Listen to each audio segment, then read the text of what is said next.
I have seen this pattern in my real life of meeting someone and they tell me about an incredible idea I have, and then I see them a year later and they're still talking about that idea.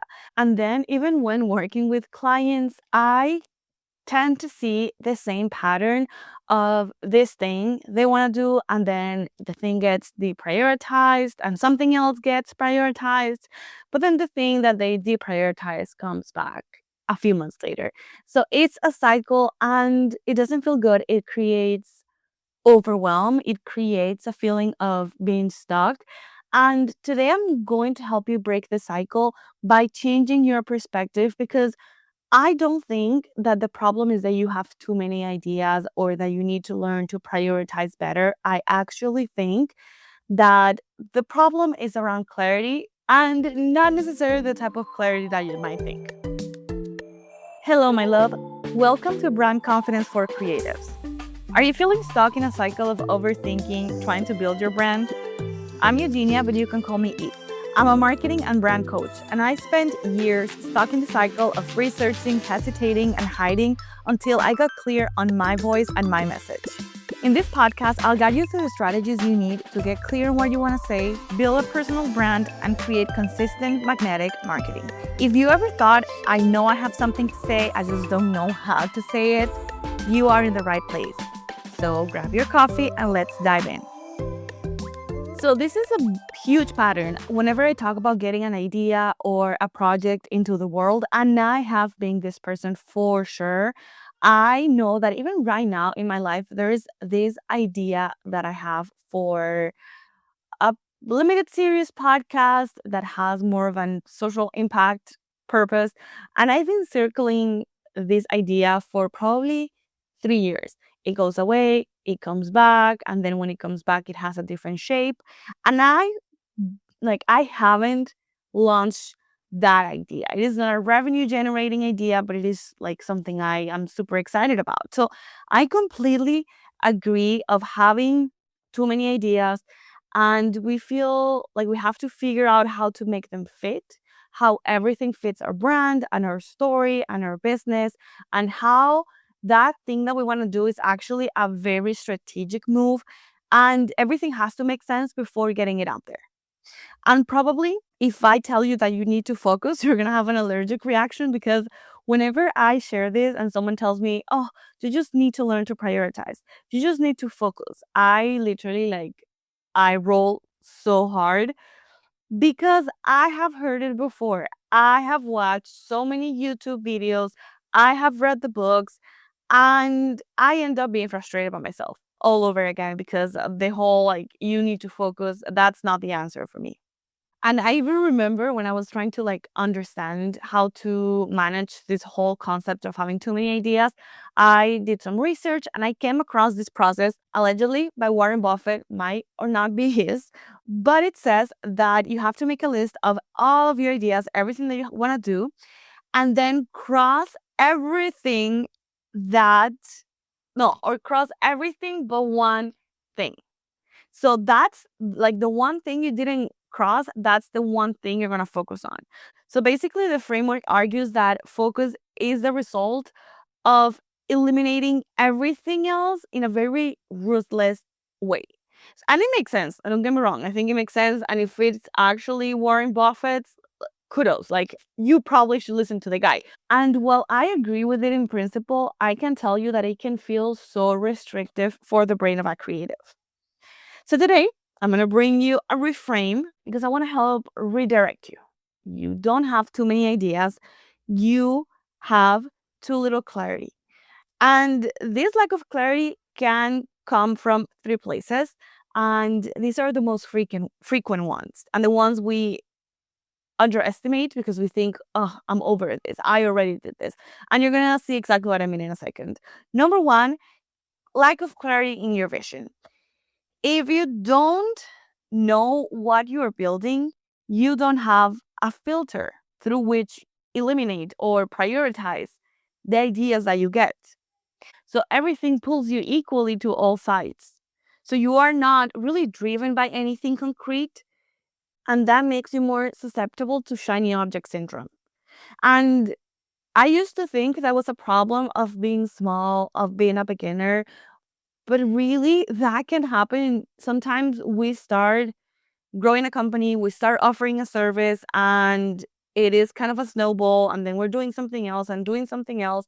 And in the business of doing, we don't really know what we're building. And suddenly we are either this creative who's an operator now and is really not understanding what's the vision, or is this creative who's stuck and hasn't even launched the thing to begin with?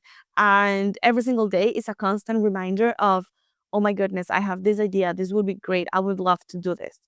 And that comes from the same place, a lack of vision.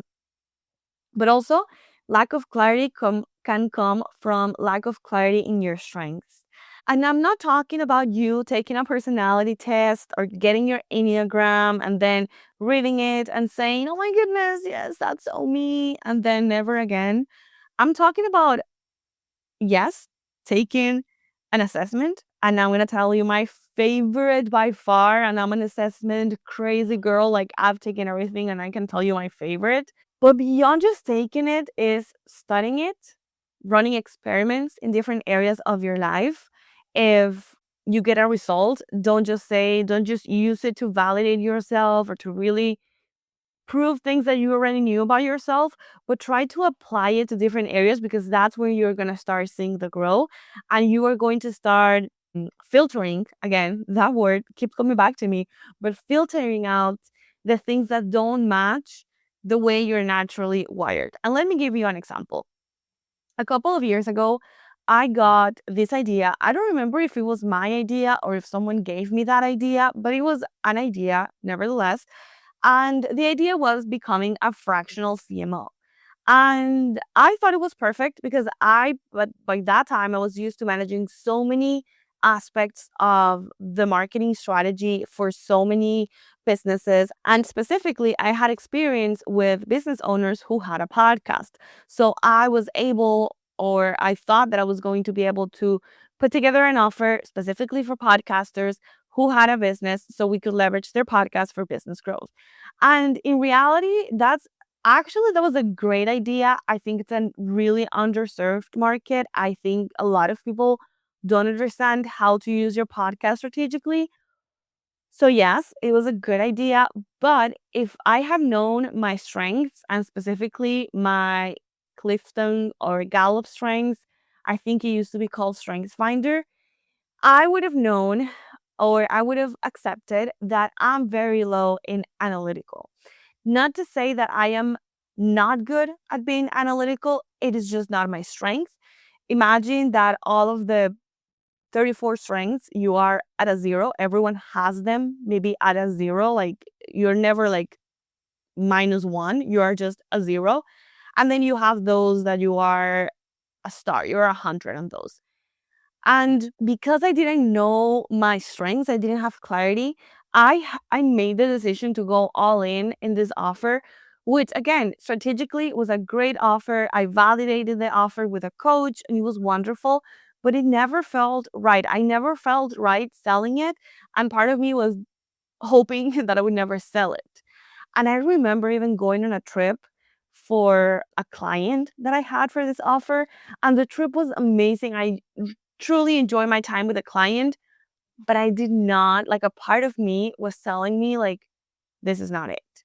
And that's because a fractional CMO, really, while you can get as creative as you want, you need to live in the numbers. Like, you really need to live and breathe the numbers, and every decision comes from numbers, and you love like all the funnels and the data, and you love making decisions in that arena.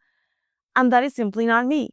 I am good at looking at numbers, and I am really excellent at spotting patterns, and I am really excellent at making those decisions, but it is not something where I thrive, where I lose track of time. That's something that really drains me. And because I didn't know that, I ended up creating an offer that was really out of alignment with my strengths. And that made me feel like I had all of these ideas over and over again, and I had no time to execute because I was focused on this fractional CMO offer. And it was just that it wasn't aligned with my strengths. So, my takeaway really from this point is to really get to know your strengths. I'm going to specifically recommend that you do Gallup strengths because, first, it is highly studied across hundreds of thousands of people. This is not just like some random spiritual methodology like the Enneagram, and don't come for me, but you know, the Enneagram has a very questionable methodology. It definitely can be useful, but it does not have the degree of specificity and study and just really development that Gallup has.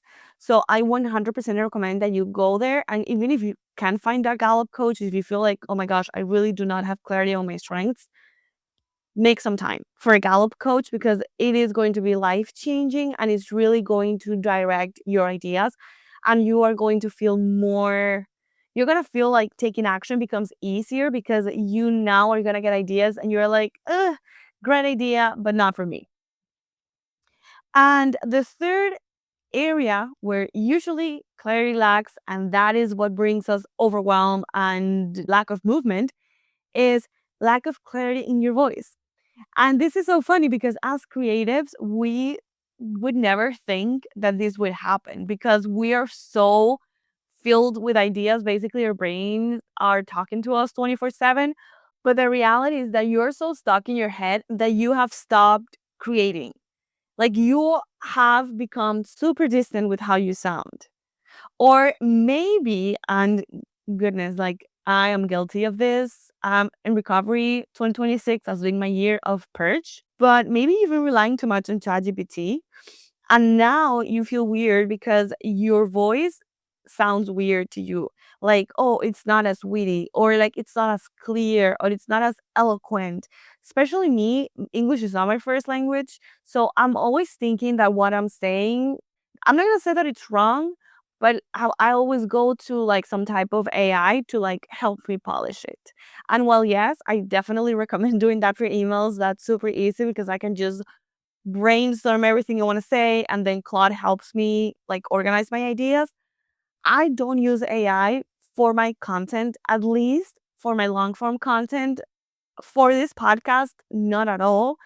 And I'm okay if some of my ideas don't flow perfectly in some of my episodes. That's fine. I listen and then I adjust for the next one. But you need to start getting used to the way you speak, to the way you sound, and the way you communicate and the way your ideas are processed. Some people are so full of metaphors. Some people love technical explanations and they thrive and they're so passionate going that way. Some people are very relational and they are like church pastors. Like they always start with that personal anecdote. But if you don't get to know your voice, you're never gonna get there. So if you want to reconnect and get clear in your voice, start a daily habit of journaling every single day. And this is taken from The Artist's Way. You can definitely check out the book. It's free on Spotify, the audiobook. The book for the creative exercise, it is so good and really, really works because you are taking all this mess in your head and you're organizing it in a way that only you can. So you start learning and start discovering how you sound, how you process information, and then you don't have to start faking your voice or adopting speaking patterns from someone else, from a coach, from ChatGPT, whatever template you got. You are able to then take additional input, additional resources, and adapt it to yourself because you already know how you sound.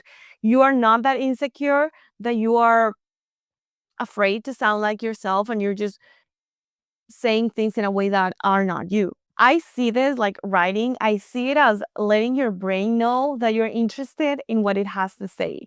Like your brain has so many ideas and you're only receiving the disorganized, like unfiltered version of ideas. Imagine what would happen if you got in a habit of listening to your brain in a more organized way, in a more predictable way. So your brain knows, like, okay, a brain dump is coming. And your brain, like, if you listen to your brain and you were surprised by the things that come out of your brain, it would be magic. It wouldn't happen every day. A lot of days would be pretty unremarkable. It could be boring. There could be resistance. But when you push past that, you start getting familiar with your voice, with your ideas, with your creativity. And also, your ideas start connecting on their own. You don't need to push it. You don't need to force it. You don't need to try to be like Cinderella's stepsister trying to make it fit. It all starts fitting together. And that is so wonderful because you know your voice and you know your patterns. So, to recap, being overwhelmed and stuck doesn't come from having too many ideas, but from a lack of clarity on your vision, your strengths, and your voice. So, I want to challenge you, what's one area you can work on this week? So, do it, get focused, and you're going to see how managing your ideas gets easier and easier each time. You know, I'm here for you. You have my contact information, you have my Instagram, you have my email. I would love to hear from you. I believe in you. I'm rooting for you, and see you back here very soon. Un beso. I hope you enjoyed today's episode. If you loved it, don't keep it to yourself. Send it to a friend who's also trying to grow their brand without losing themselves in the process. And if you want to make my day, drop a quick review on Apple Podcasts.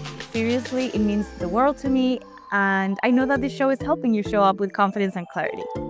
See you back here soon for the next episode. Un beso.